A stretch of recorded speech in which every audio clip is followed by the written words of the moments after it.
Hello everybody, I have a really fun video for you today.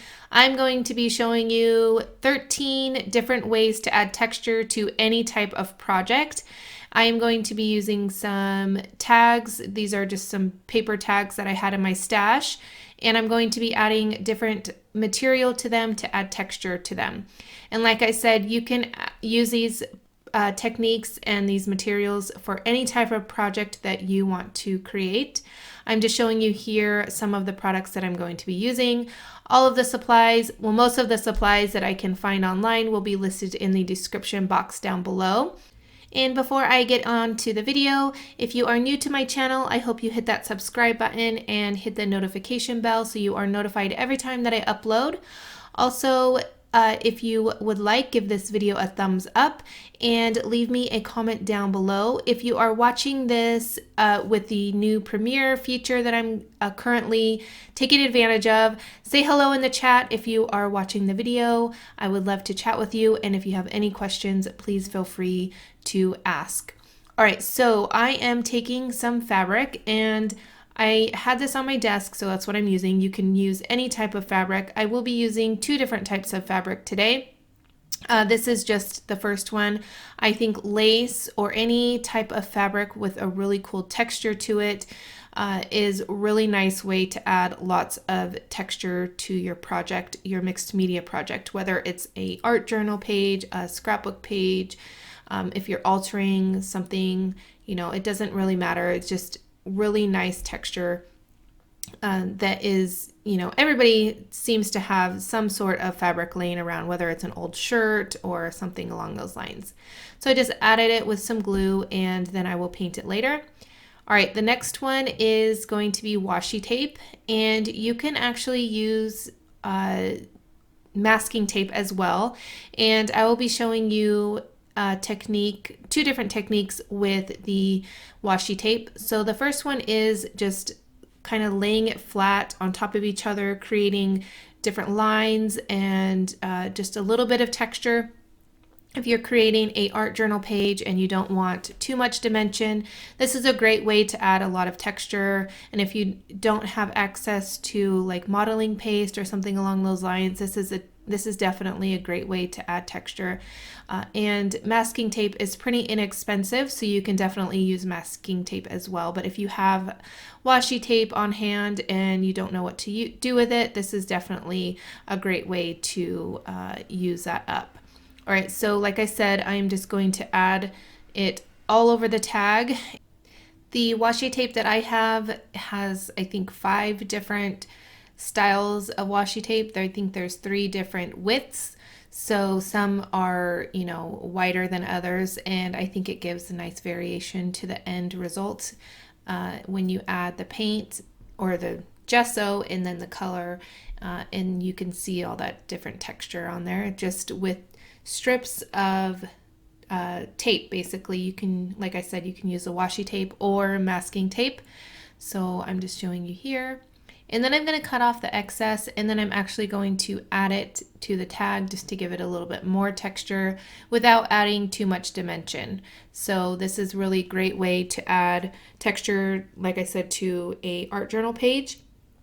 That way you are having a little bit of texture in the background without adding too much bulk to your page, because you definitely don't want too much bulk to an art journal page. All right, so that's going to finish up the flat version of this technique. And I'm going to show you now a different technique using tape. You could do this with masking tape as well. All you do is take it and kind of crinkle it and smush it down.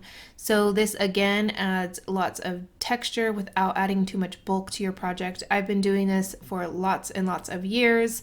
When I first started doing mixed media years and years ago, this is one of the first techniques that I love doing with masking tape, and it just gave lots of texture, and it was very inexpensive.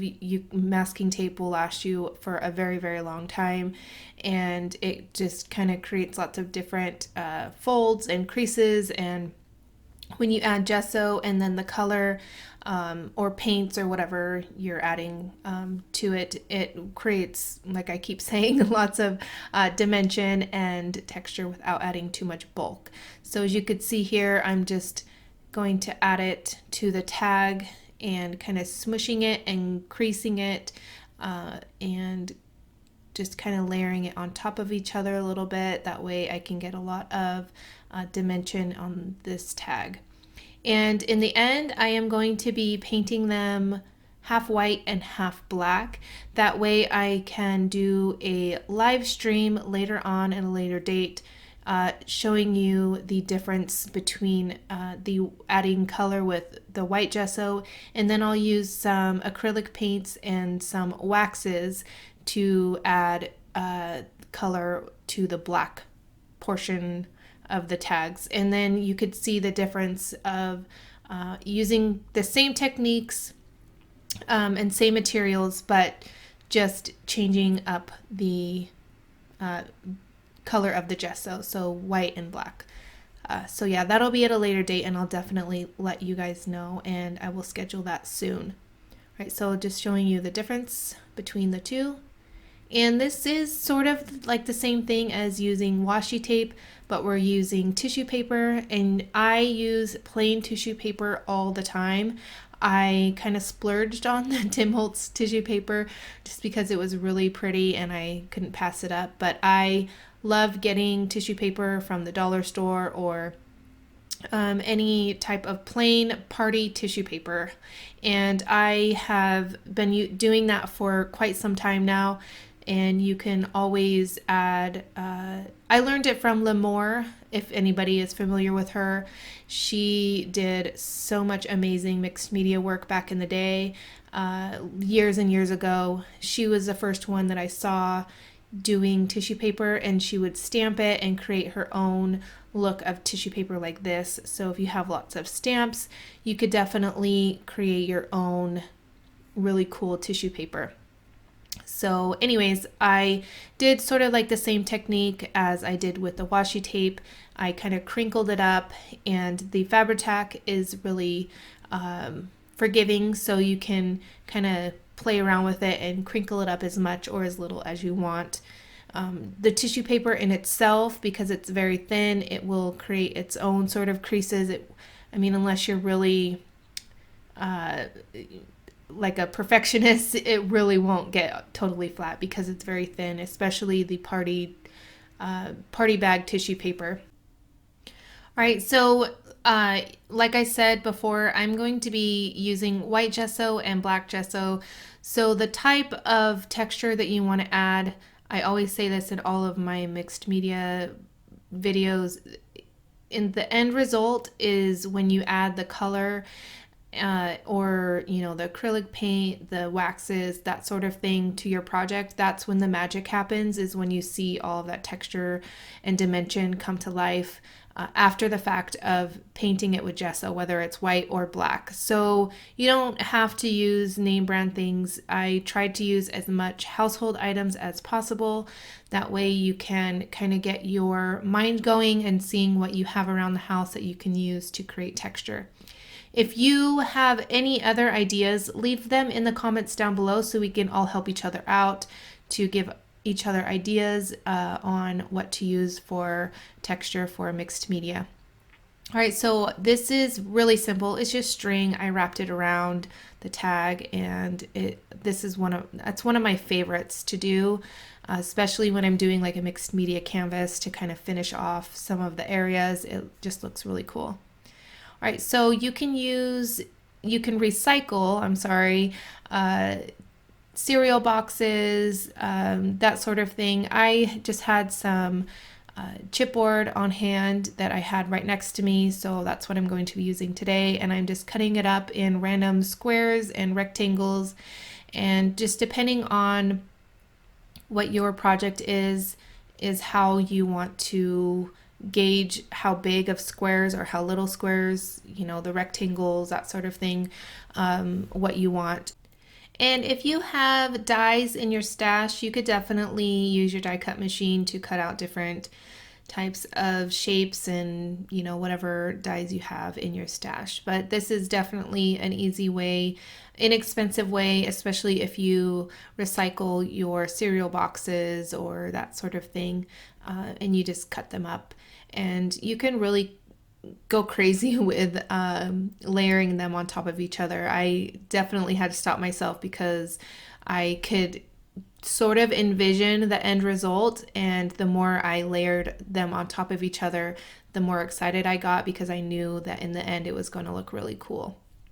So this is a technique that you would definitely want to do on a canvas or a scrapbook layout that you're going to put in a, you know, shadow frame or something along those lines, not an art journal page, but only because it is going to be very dimensional and you wouldn't be able to close your art journal that well if you did all of this chipboard. But it's going to look really cool in the end. All right, so the next thing is cheesecloth, and again, this goes along the lines with the lacy material, but cheesecloth I find pretty inexpensive and accessible to almost everybody. I found this particular cheesecloth at Walmart, so I think it was like $4 or $5, and I've been using it for a long time, and I love using cheesecloth on all sorts of different projects. So this time I am just going to layer it on top of each other and kind of squish it together, and the glue, because it is Fabri-tac, it is a liquid glue, so you can kind of play around with it a little bit and get it how you want it. Just sort of, you know, it has a little bit of play to it. So you can kind of crunch it up and create even more texture. But the cheesecloth alone, I feel, creates a lot of really nice texture to the end result. All right, next is, I think this is called drywall tape. You can get this almost anywhere. I'm pretty sure I got it at Walmart. I think it was only a couple bucks, but it's a really cool material. Like, it's not just regular paper, but you can definitely use just regular paper if you would like.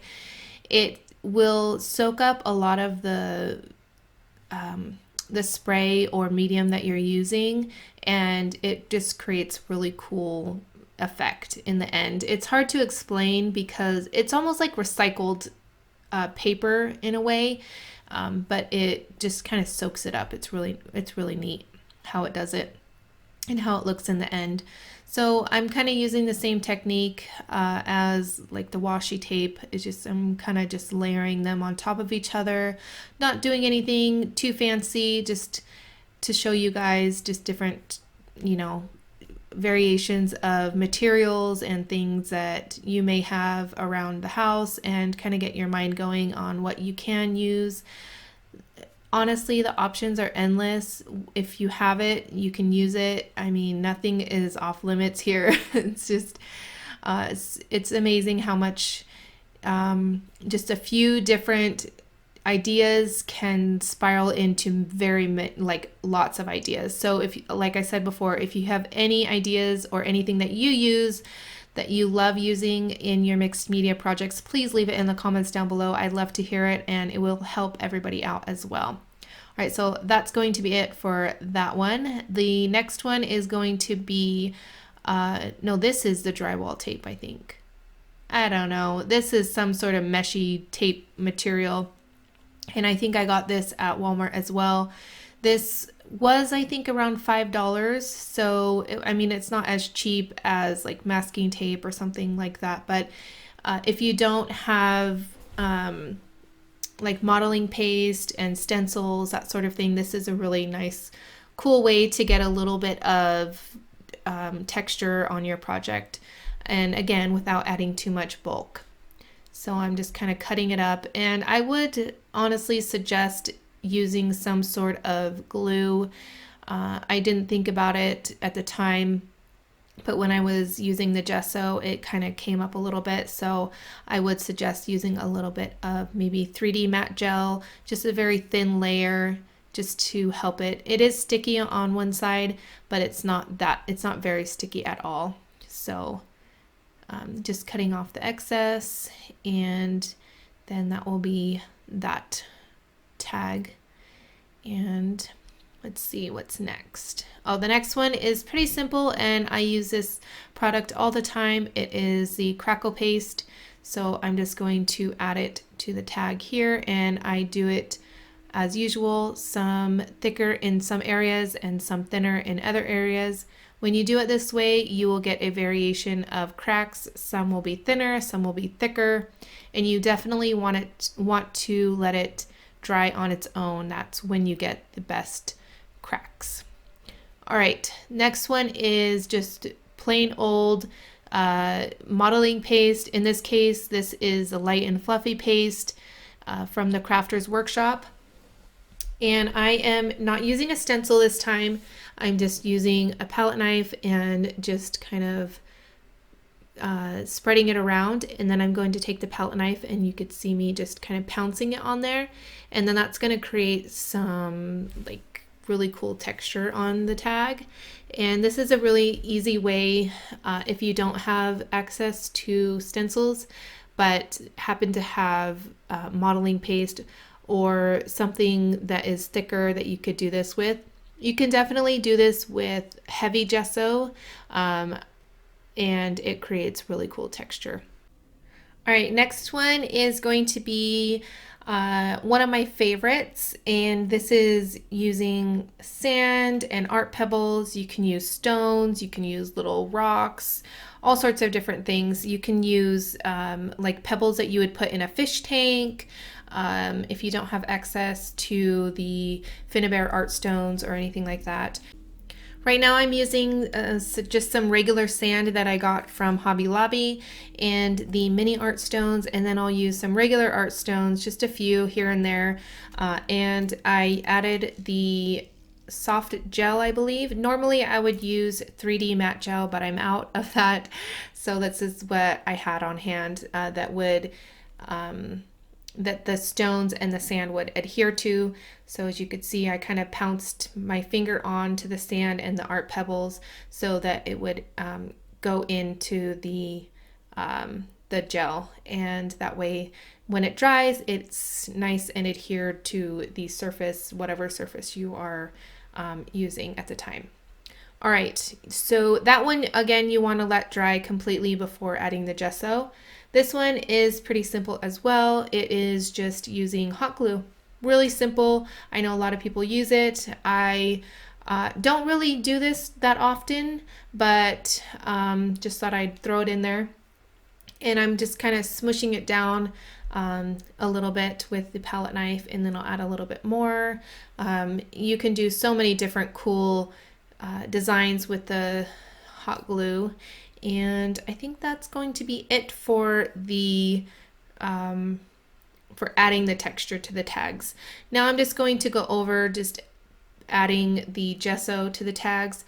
First, I was only going to do white gesso, so that's what you're going to see is just me adding the white gesso to the tags. But then I got to thinking that adding black gesso to half of it can show you guys two different ways that you can do a mixed media project.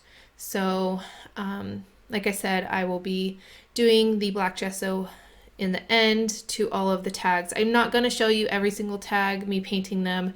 It'd be quite boring, and it's just the same thing over and over, but I just wanted to give you an idea and just give you a little tip. So the ones with kind of the creases, I kind of pounce the paintbrush on with the gesso. That way it can kind of get in all of those creases and folds and all of the texture, because some of the materials that I'm using, especially the washi tape, has like a coating on it. So like the color bloom spray or distress sprays will not adhere to the washi tape. So you definitely want to add the gesso to it.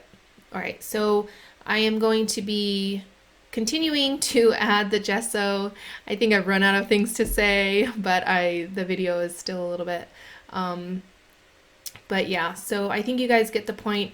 And like I said before, if you have any ideas, anything that you use, leave them in the comments down below. If you are watching this using the Premiere feature and chatting, I want to thank you guys for sticking around and chatting. It's so much fun to chat with you guys and interact with you guys.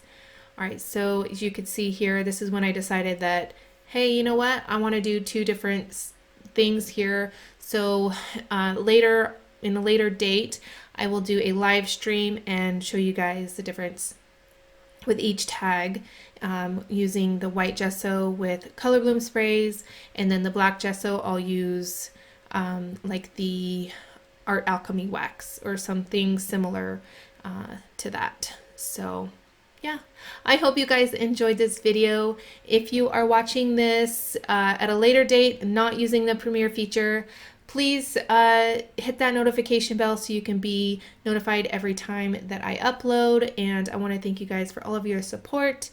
And here is a look at some of the tags. And I cannot wait to do the live stream with you guys. And I will definitely have it in an event soon so that you guys can hopefully make it. And give this video a thumbs up if you enjoyed it, and here's a couple more videos you might enjoy. And again, thank you, thank you, thank you. I hope you guys have a wonderful day. Bye.